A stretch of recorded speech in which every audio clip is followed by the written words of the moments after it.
management. I'm gonna start the recording now. Have you ever traded cocoa beans? Yep, I have.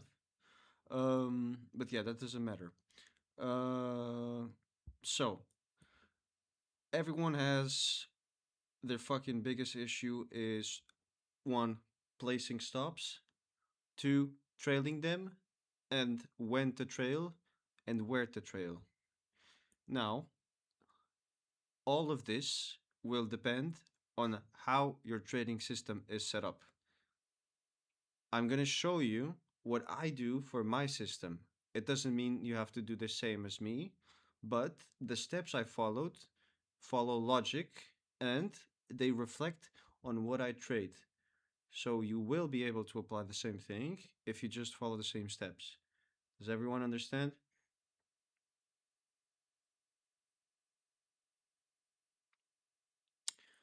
Now, most of us, or most here, learned to set a limit at the level and set uh, like fixed 10-point stop.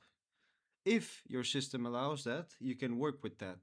But the second thing you need to work, and it will be the second part of this lesson, will be trailing stops. And you can wait for that second part of the lesson, or you can look to see how I manage my stops.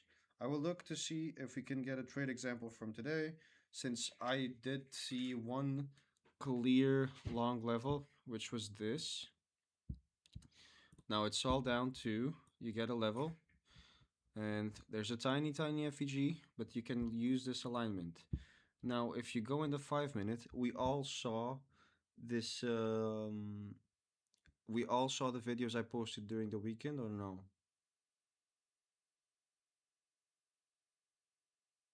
Yeah. All right. So following time frame alignment. If you haven't watched it, go watch it later. But this is a basically a tiny new addition to the video, and some extra sauce. If you guys want to listen, listen up. When we do have SMT, this counts as the low, right? So if ES sweeps this low, hold on, let me do this. Sorry.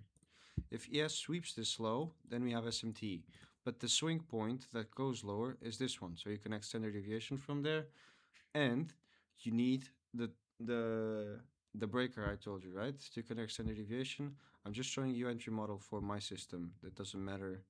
The stop is gonna come soon. We don't have an order block here to the downside, right? So by using time frame alignment on the 5 minute, it doesn't really make sense to connect anything here. But if you scale one down, you'll find yourself your breaker, right? Can can you guys see the breaker now on the 3 minute?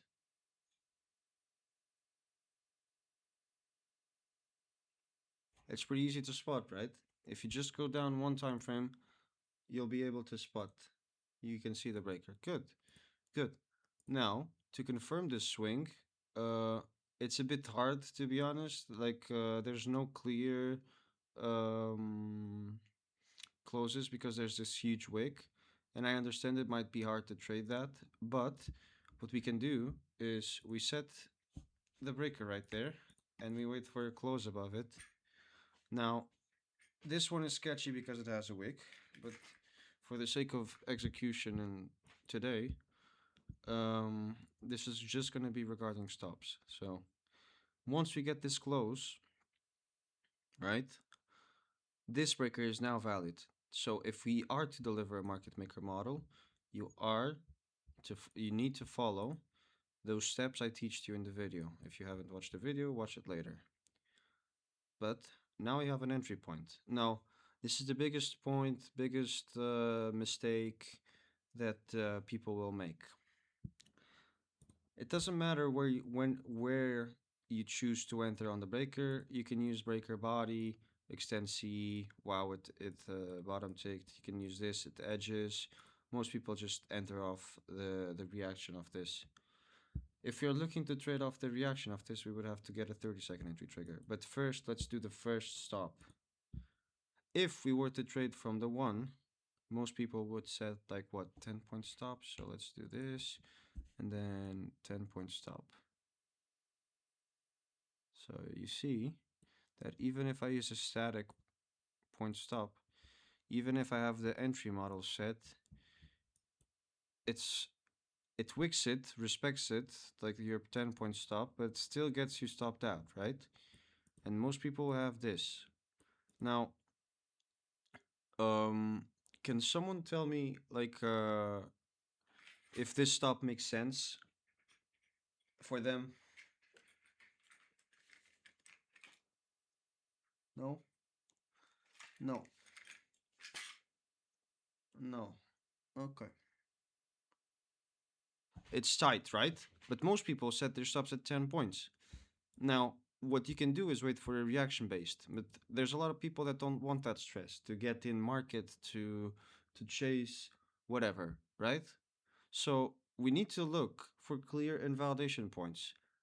This, remember, your system can be different. There can be different invalidation points for your system. But for my system, the invalidation point is the reversal or disrespect of what you call bullish order flow, which is just look, if we have a range, yes, we connect premium and discount. And if we do respect PDRAs, or this is just ICT based, doesn't matter. If we do respect this range right here, and then we wake up and close strong, then for me, we're still respecting bullish order flow.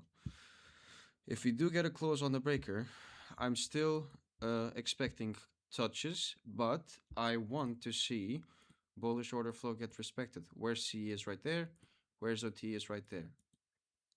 Now, the clear invalidation points for me would be one, the close below the breaker, or if I want to make it more precise, two, the close below OT of the range. It depends.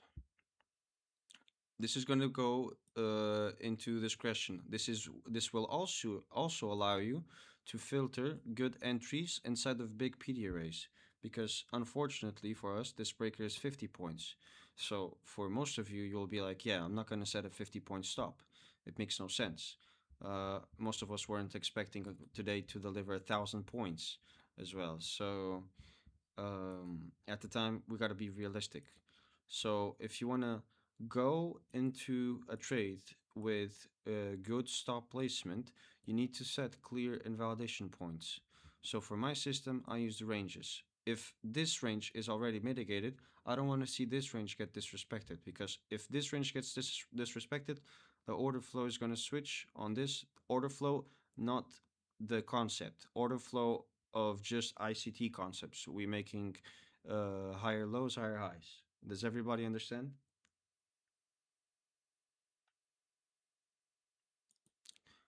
So in this case, you can do that. Now it comes to risk management and trade management of a higher time frame trade, because we're taking a trade on the 3 minute.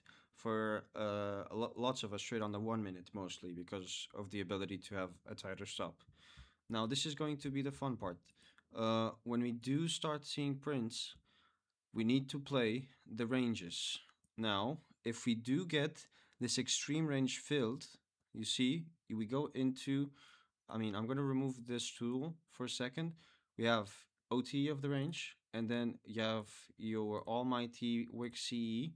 This wick is good because, the wick CE doesn't get tapped, but we do tap into the wick, so that's fine since we respected OT of the range. But we do have a wick that gets respected, so we go into this little gap right here, we respect it, reject, so this is a valid range for me, perfect. That's all that matters. I don't want to see this wick get breached, and then when it taps OTE, I don't want to see OTE get tapped again. So what we do, let's say we entered right here, boom, bottom tick, great. Or even right there, it doesn't matter. But let's do bottom tick, great. And then the initial stop was, let's say we set a hard stop at 30 points, but where's your clear invalidation point? It's the breach of the OTE, right? So if OTE gets a strong close below OTE, are you guys going to hold the trade?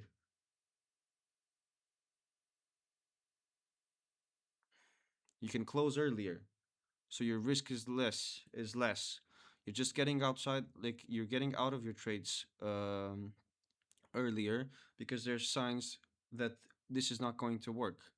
One thing in this case that might have held the trade would be this wick right here in general. But if OTE of the range starts getting disrespected, I would be very careful.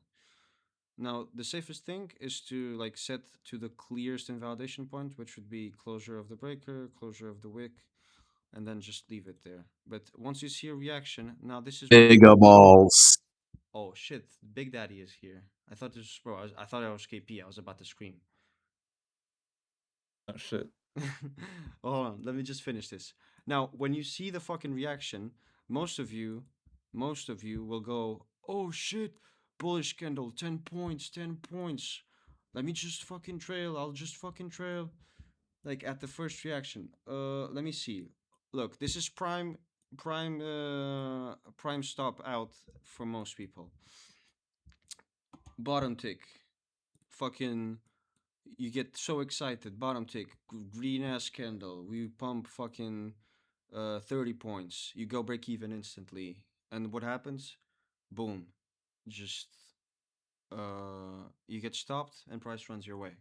So if you just stay on the time frame and you look at the ranges, you'll see that all you need to do for your stop to be trailed.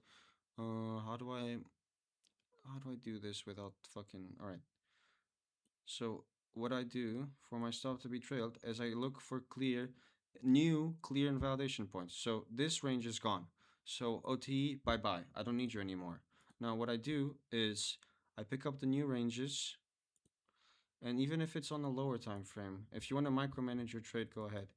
I don't really recommend it, but if you want to do it, all you could have done was you go into the 30-second, you get that sweep. There's your low right there, right? And then you start dragging premium and discount. You see this side right here, discount is met, right? If discount is met, then we're not interested. We just need to wait for the reaction as well. If you get this, you need to wait for a bullish closure. So if this is a down close candle that wicks at CE, I wait for an order block to get formed.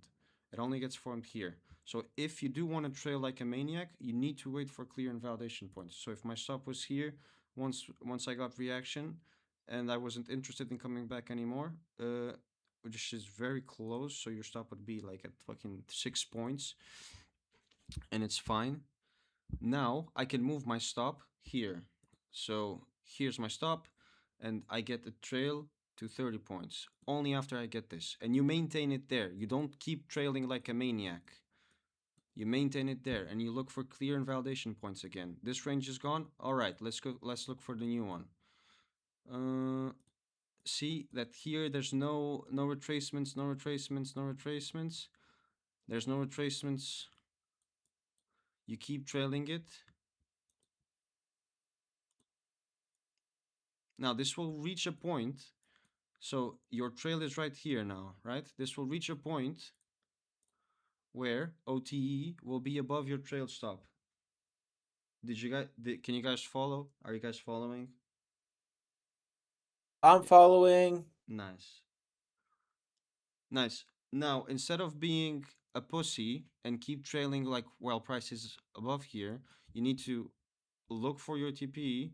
But if you are to watch the range, then it could still come back to this place, right? It could still range back to OTE for a reason, because there's still this range. So what I'm trying to say is you just need to look for those clear invalidation points. You just need to fucking scroll, scroll, scroll, scroll, scroll, and then you have to play with either EQ or OTE. You see that this is EQ of the unmitigated range that we kept fucking sliding up.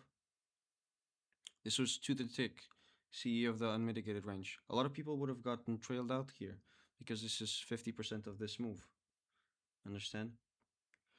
So as long as you can, what if you don't want to keep? I'm gonna show you in a second. If Pal, do you want to say anything?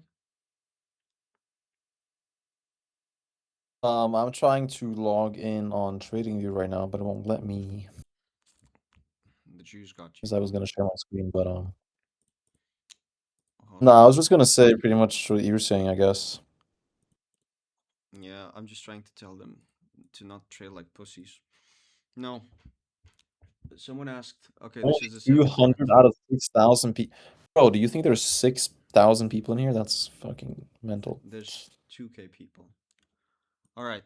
Yeah. Now, if you don't want to have a 20-point stop or a 30-point stop, go back to this. You look for the desired. This is for my system, and this is just following time frame alignment, right?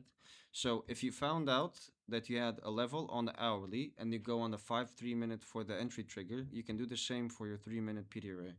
So if you have a 3 minute PD array, you can follow 5 minute 5 to 1, but I would just follow the 5 minutes. So what you can do is you go on the 30 second, you go on the 30 second. Think is there's nothing here. Probably the 15 works. But yeah, if you want to have like a really tight stop, I mean, you can do it on the 1 minute, but this is a bit easier. It's just yeah, there it is.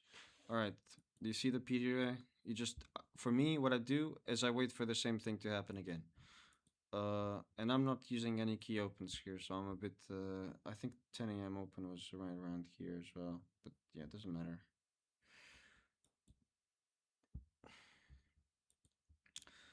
If you want to keep yourself tight, it's just this 3 minute PDA. It only gets formed here, so this is the tap into it.